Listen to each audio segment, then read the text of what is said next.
Another can't-miss rivalry's coming when the Brewers host the Cubs starting July 4th. 3 games, big discounts, including 2 half-price days for kids and seniors, courtesy of WPS Health Insurance, and $6 seats on Miller High Life Monday. Get ready to be there, to be loud, to defend your house. Get your seats at brewers.com/tickets. The Truth in the Afternoon with Dr. Ken Harris is next on 1017 The Truth, The Truth app, and 1017thetruth.com.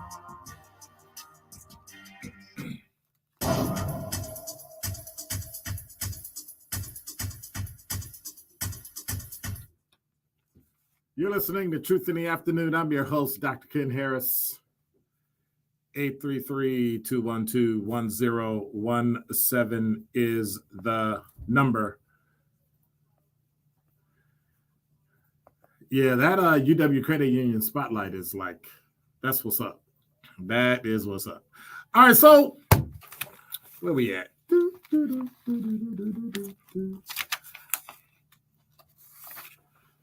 So I've been thinking, I've been trying to come up with a way on how to describe Milwaukee. I'm trying to figure out how to give an analogy, something mythological, something deep, right? I try to be deep. When in fact, it hit me the other day. Milwaukee is like a dragon. Not like the astrological sign in Chinese astrology, right?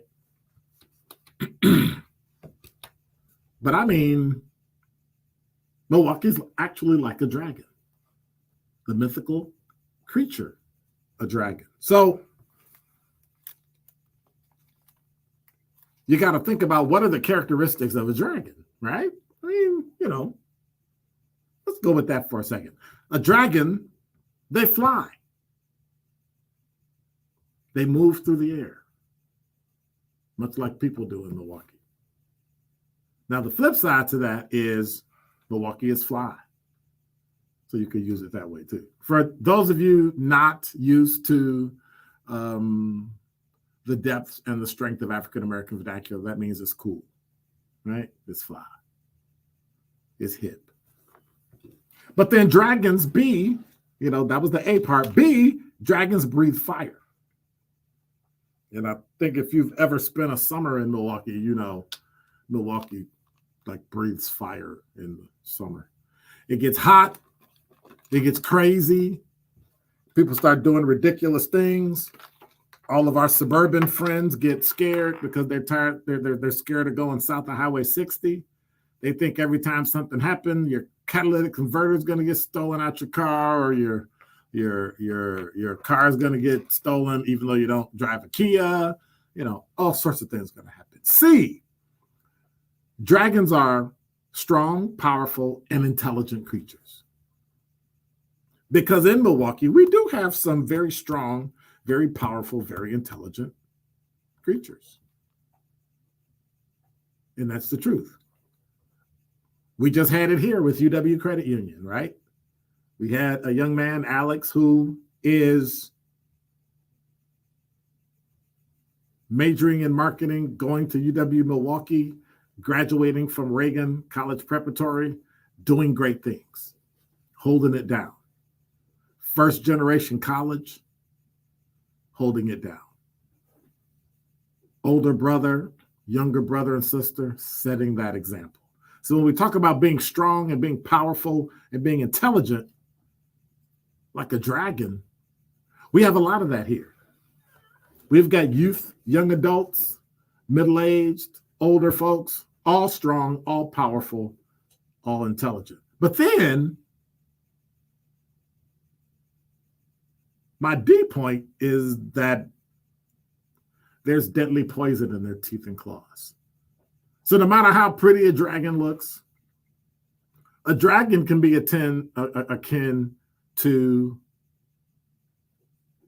a porpoise. What do we call them? A dolphin? Porpoises? Dolphins, right? the smile on their face is because that's how their face is made. That's not a smile. They'll still bite you and eat you and kill you, right? But because we see the smile, we assume, oh, they're happy. You look at a dragon, they got teeth and claws, might be big, might not be big, but there's poison in them. You know, sometimes much like the leadership of Milwaukee. But I digress.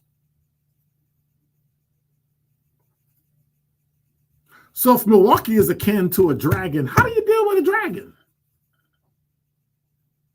How do you function in a city when the city has the characteristics of a dragon? It's fly. It breathes fire. It's strong in many cases. It's lasted,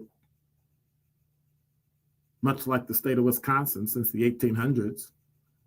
It's powerful because we have a great many people who are educated and working hard and love the city, love the state, and support each and everything that goes on. And it's intelligent. Well, we just had an example. We just had an example of that with Alex from UW Credit Union. But then it's also deadly. Cars, driving, stolen cars, stolen catalytic converters. Homicide rate is at an all-time high.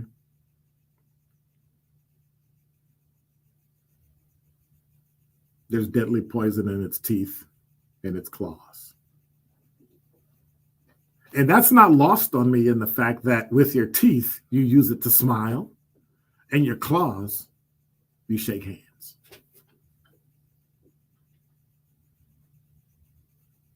So no matter what you do and how you deal with people, it can always be double-edged. So then, how do you deal with a dragon? How do you deal with a dragon? Well, guess what? There are only two ways to deal with a dragon. You need to decide which way it is.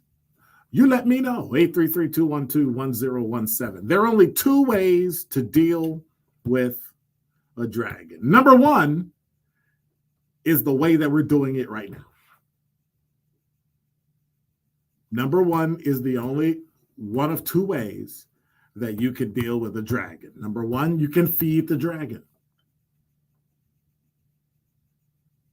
You give it everything it needs. It gets fat and roly-poly, and then they're of no use.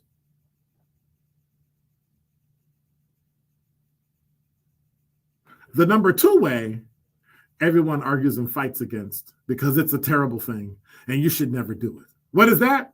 Slay the dragon.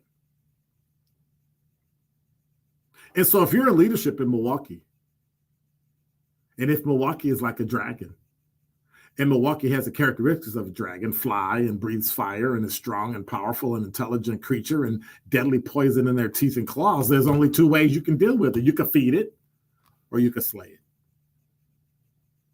Clearly, feeding it hasn't worked over the past 28 years I've been here. And I'm not talking about just the Black community. I'm talking about the Milwaukee community. If you feed it,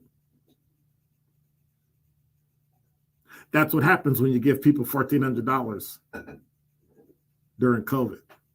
When you give businesses money to help them through it.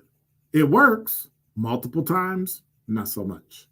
There's only two ways you can deal with the dragon. You can feed the dragon or you can slay the dragon.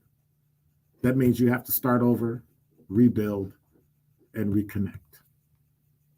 What say you? 833-212-1017 is the number. You're listening to Truth in the Afternoon. And that is Dr. Ken's Truth on the new